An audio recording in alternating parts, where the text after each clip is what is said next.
Welcome to this cottage garden special where we are today going to concentrate on showing you some of the hellebores that we grow here.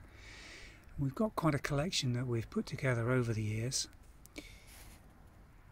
and every year we put a few more varieties that we spot in our travels into this little border, and it's usually what spurs us into action to tidy up and do a spring makeover on this border at this time of year.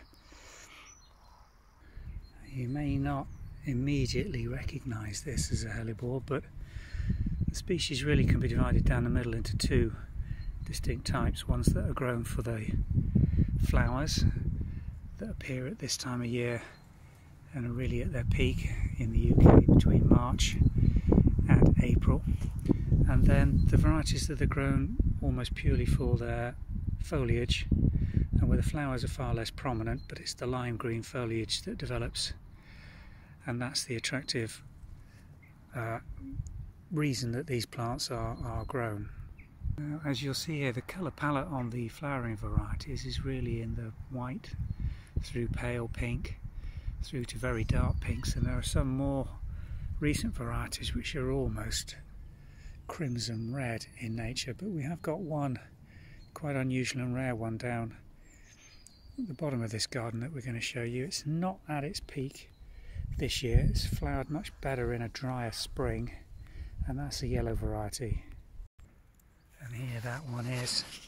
As I said, it's a little disappointing this year, but this rather nice yellow cap flower usually flowers between late February and the middle of March, and they're usually a lot more yellow than this. This has really been damaged by the snow that covered this area of the garden in late February and has really scorched some of the leaves and flower bud on this.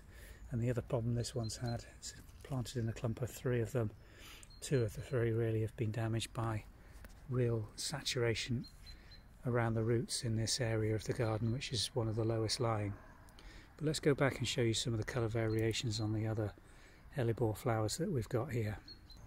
When you're selecting one of these flowers, you need to bear in mind that for the majority of the time you're not actually going to be looking into the flower bud itself, but looking down from above. And the flowers tend to be quite droopy, so it's very important what the colour quality is on the underside of the flowers. Now with whites and creams, that's usually quite a good easy colour to select. And you're looking for good colour right the way down to the base of the flowers, like this one, only a little bit of green or striation. Hellebores do have a tendency to self-seed and cross-fertilise, and a lot of the varieties that may be given to you naturally by friends will be crosses, and some of these have a tendency to be a little bit wishy-washy in the colour.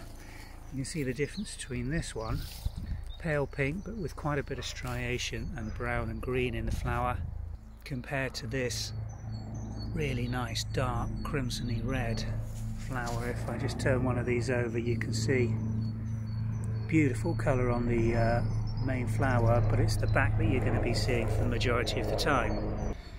These are quite fast growing plants. This one's probably been in this position for about 3 or 4 years now, and in a good fertile soil they'll form a nice crown like this that stands its flowers to around a foot to 14 inches tall, and will flower profusely enough to give real distance impact. If I pan back out from this, you can see how nice that stands out and a good quality colour that you're getting.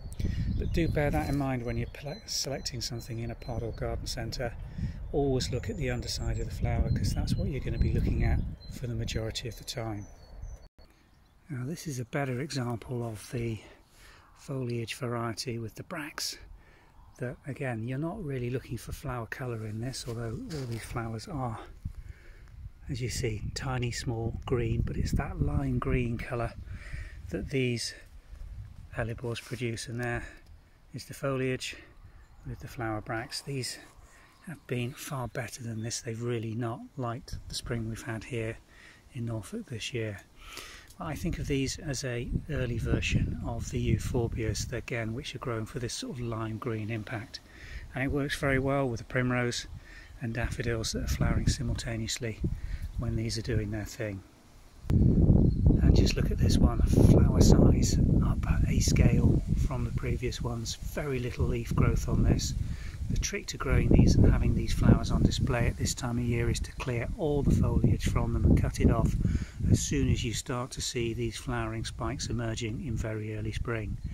And by that way you get the maximum impact from the colour. But just look at this one, absolutely beautiful, and from above.